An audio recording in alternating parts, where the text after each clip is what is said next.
dengan budi pekerti di SMP Negeri 5 Kroya. Pendidikan menurut Ki Hajar Dewantara yaitu menuntun. Di sini sebagai pendidik harus bisa membimbing peserta didik sesuai dengan kodrat alam dan juga dengan kodrat zaman. Karena dengan perkembangan teknologi yang semakin canggih, maka kita juga harus mengembangkan pembelajaran yang kita lakukan itu sesuai dengan perkembangan zaman. Sebelum pembelajaran, saya sudah melaksanakan asesmen formatif awal kepada peserta didik untuk mengetahui tingkat kemampuan dan juga kesukaan, minat, dan bakat para peserta didik. Dari hasil itu kemudian diperoleh hasil. Ternyata setiap peserta didik itu berbeda dari mulai minat, kesukaan, bakatnya, dan juga kemampuannya. Jadi sebagai pendidik di dalam kelas kita juga harus bisa mengakomodir kebutuhan siswa. Strategi pembelajaran berdiferensiasi merupakan solusi untuk mengatasi masalah perbedaan tersebut. Karena strategi pembelajaran berdiferensiasi adalah di situ dapat mengakomodir semua kebutuhan peserta didik.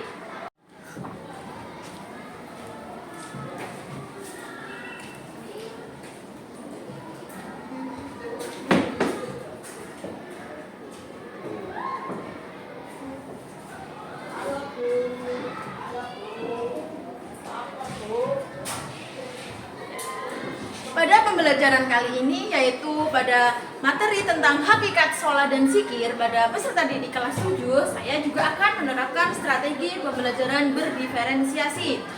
Berdasarkan hasil formatif awal, yaitu diketahui siswa itu memiliki gaya belajar yang beragam, ada yang kinestetik, ada yang auditori, dan ada yang visual, dan juga ada yang auditori visual.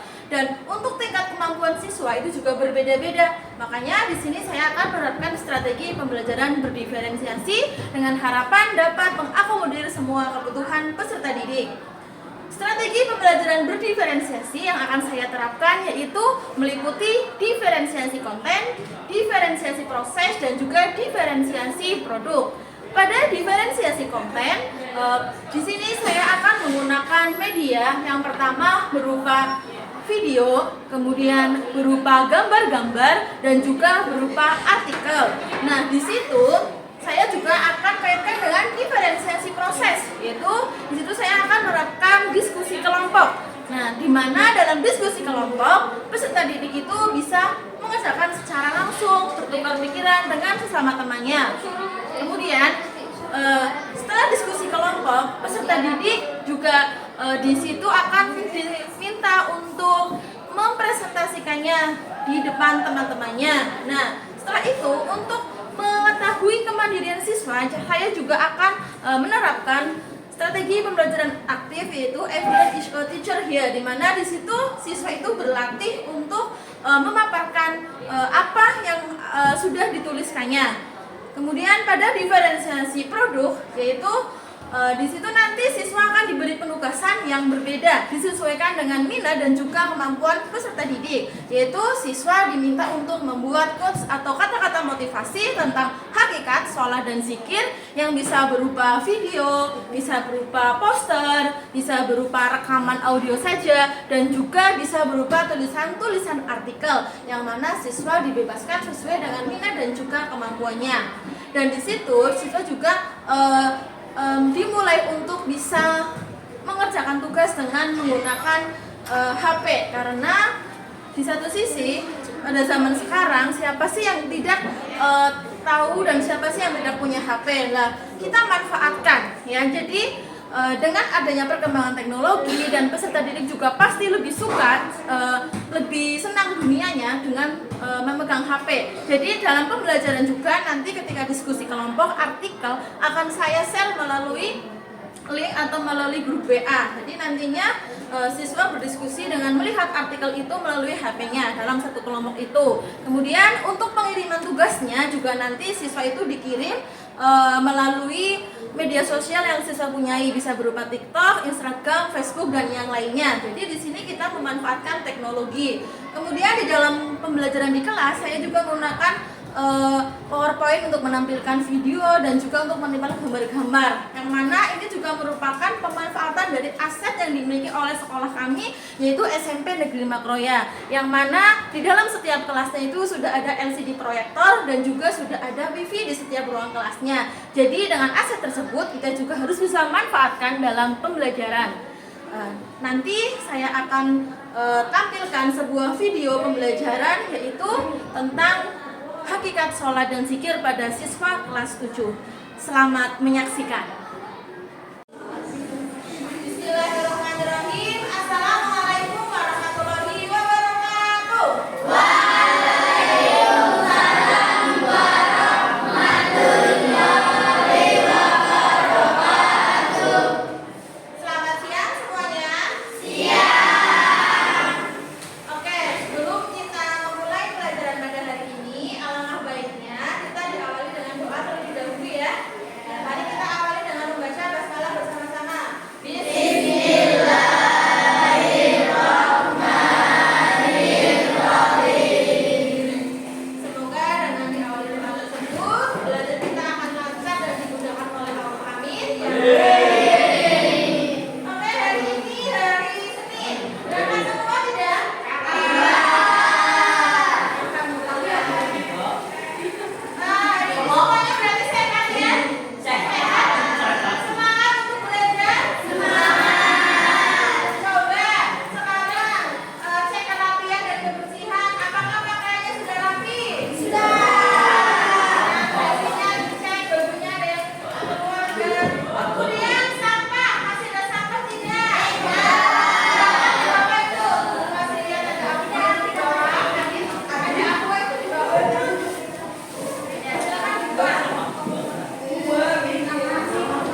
Pejamkan mata kalian.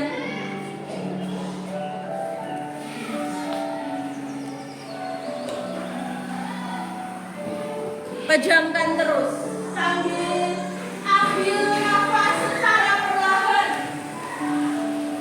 Kemudian hembuskan secara perlahan juga. Tarik nafas lagi. Keluarkan secara perlahan. Tarik nafas lagi dan keluarkan secara perlahan. Tarik nafas lagi dan keluarkan secara perlahan. Bebaskan pikiran kalian dari hal-hal yang membuat kalian pusing, kalian bingung.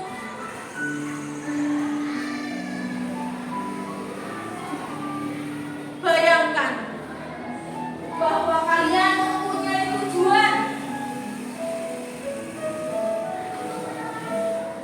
Tujuan itu harus kalian capai. Dan kalian persembahkan impian atau tujuan itu kepada orang yang paling kalian sayangi, kepada orang yang paling berharga terhadap hidup kalian. Tarik nafas secara perlahan, kemudian hembuskan. Tarik nafas lagi secara perlahan, kemudian hembuskan. Selama kalian hidup, pasti membutuhkan bantuan orang lain. Bayangkan orang yang paling berjasa terhadap hidup kalian. Orang itu sudah memberikan kasih sayang yang sangat luar biasa kepada kalian.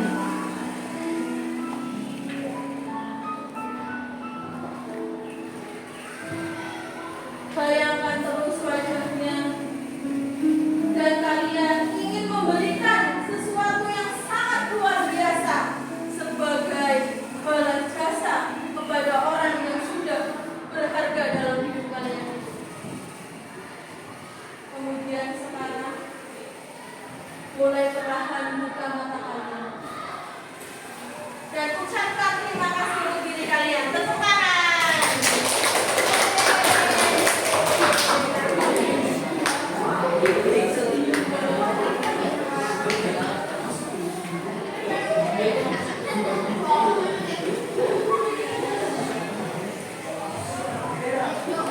Gimana rasanya sekarang? Udah tambah semangat? Tepuk satu. Apa? Tepuk satu.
jangan pakai gula. Banyak-banyak beribadah. Hindari perbuatan tercela.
Sedangkan yang kedua, sholat merupakan sesuatu semua perkara dan dimulai dengan sholat. Dengan sholat kita akan terjaga dalam gizi dan apabila sesuai dengan firman Allah Subhanahu wa taala dalam Quran surat Al-An'am ini yang artinya bacaan firman Al-Quran telah memberikan kepada kita dan laksanakan sesungguhnya di salat itu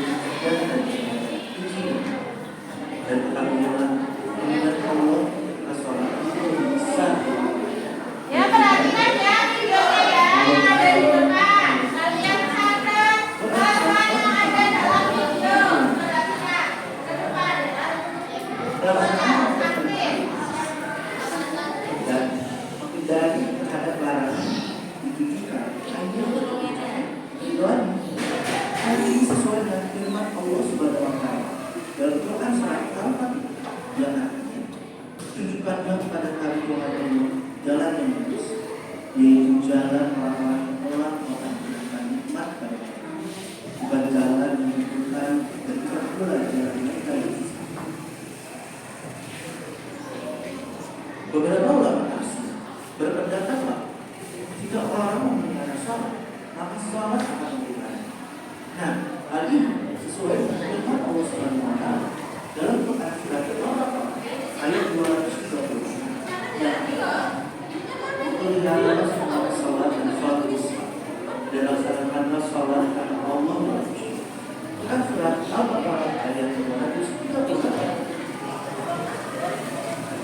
Kemudian tegas dengan hadis Rasulullah SAW ketika orang yang memelihara sholat akan mendapatkan cahaya dan keselamatan pada hari itu. Begitu pula orang yang tidak memelihara, dia tidak akan memperoleh Allah. Dia akan disebabkan Fir'aun, Haman,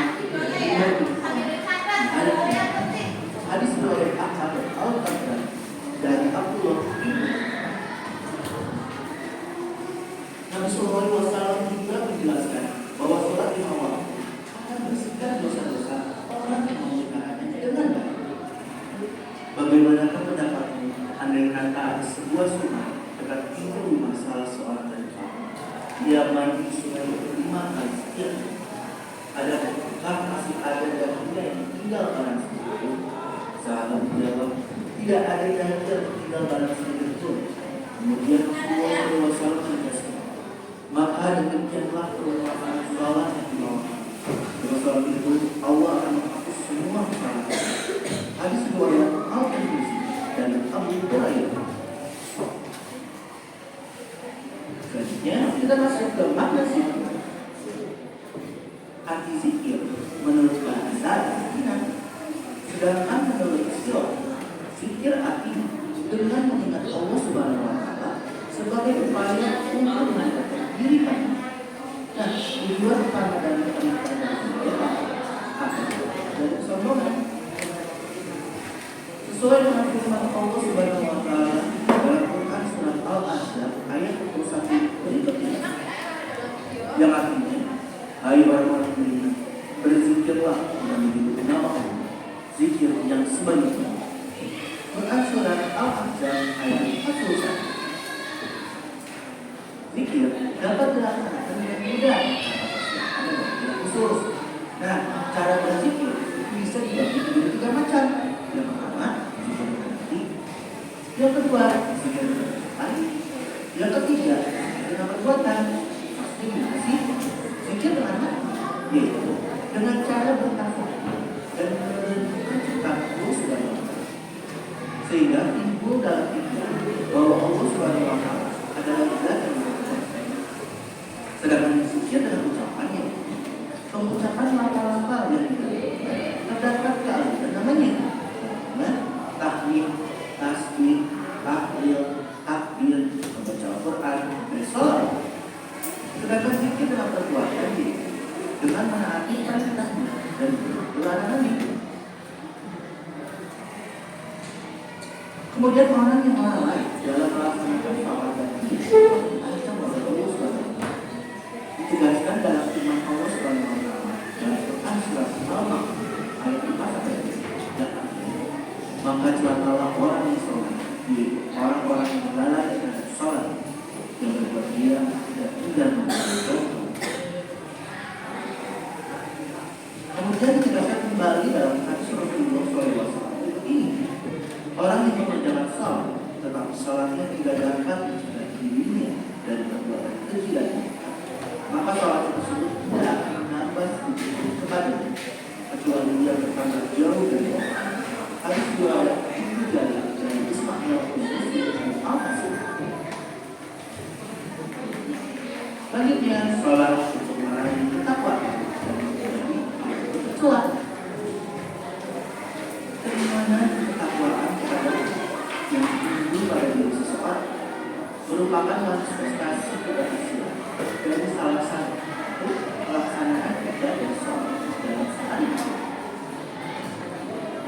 Sebagaimana disebutkan dalam firman-Nya dalam Quran surat Al-Imran ayat 120 ini, yang artinya, hai orang-orang yang beriman, bertakwalah kepada Allah dengan sebenar-benar takwa kepada-Nya, dan janganlah sekali-kali kamu marah, melainkan dalam keadaan bersyukur.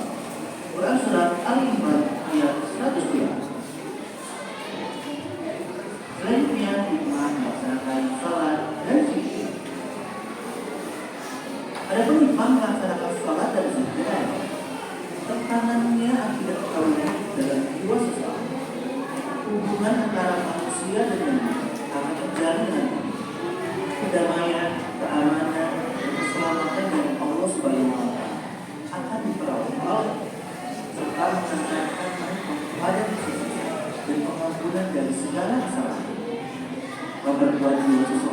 dalam hubungan Allah Subhanahu wa Ta'ala, memperoleh ketenangan jiwa dan menjauhkan diri dari maksiat, melalui hidup disiplin dan taat aturan, peraturan baik peraturan kerja maupun peraturan dalam kehidupan, membiasakan seseorang tadi perbuatan atau perkataan yang baik dan bermanfaat, menumbuhkan akhlak mulia seperti teladan, jujur, dan upaya menjauhkan diri dari perbuatan keji dan selanjutnya, sholat Perhatikan ya. juga secara istiqomah agar kita dapat konsisten dalam menjalankan sholat dapat dilakukan dengan hal ini, menyadari bahwa sholat dan zikir untuk mendekatkan diri kepada Allah Subhanahu wa Ta'ala, memahami manfaat sholat dan zikir, kita akan kembali ke jangan hanya sholat dan zikir, niat yang tulus, lakukan sholat berjamaah, teman dengan orang yang rajin sholat, serta banyak mengucap buku keislaman. Ayo cukup sekian dan maksimal dengan video pembelajaran yang selesai. Semoga bermanfaat untuk semua. Jangan lupa komen, subscribe.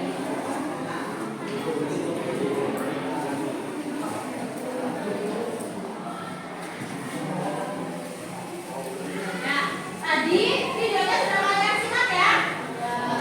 Kalian sudah mendapatkan apa isi dalam video itu? Sudah dicatat? Sudah. Guru punya gambar.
ini Sarah Nifatul Harimah Aziznur itu.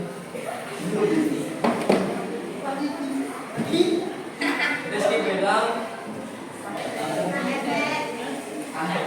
Reza Siddiq 88 Fauzan. Dia tulus setelah berjamaah berteman dengan orang-orang rajin. Salat mengenal salat secara sholat artinya membersihkan dosa-dosa kita. Zikir artinya mengingatkan kepada Allah Subhanahu wa taala. Zikir dengan perbuatan orang yang lain dalam melaksanakan sholat akan diajak dengan dan dilalai oleh Allah. Lalu juga ada artikel salah satu hikmah mengerjakan sholat mencegah perbuatan keji dan munkar. Sholat suatu munajat kepada Allah Subhanahu wa taala dan lalu mencegah perbuatan keji dan munkar.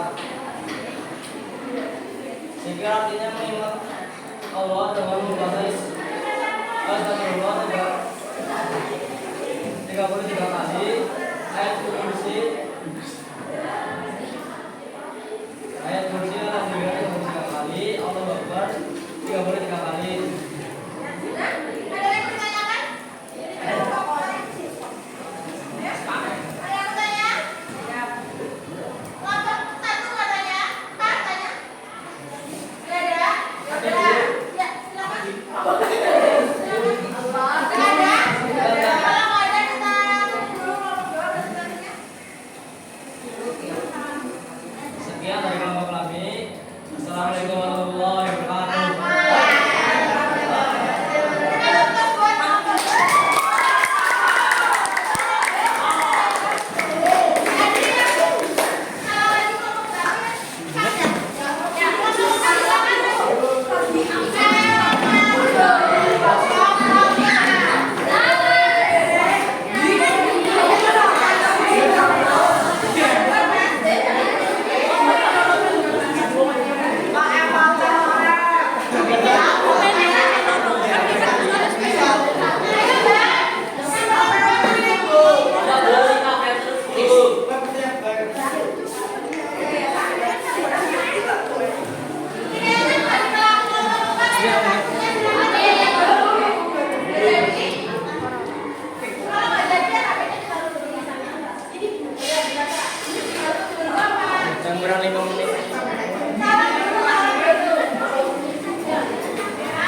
Diangkat semua. Kelompok 1 apa? Emang satu. Ya di buku tulis nggak apa-apa. Digambar di buku tulis. Ya. Ayo. Mana emojinya?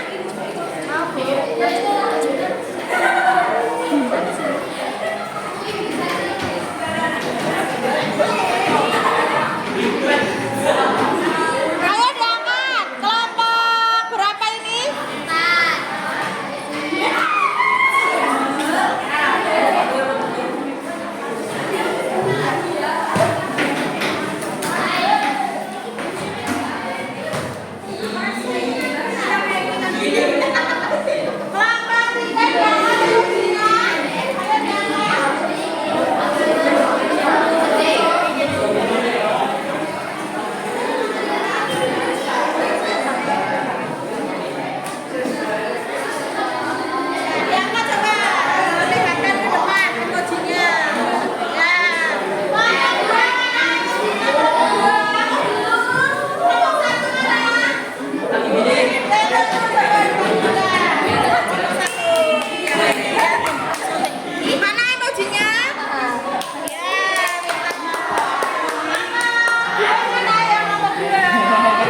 generasi kita semua, khususnya yang bergelut di bidang pendidikan. Sekian dan terima kasih. Wassalamualaikum warahmatullahi wabarakatuh.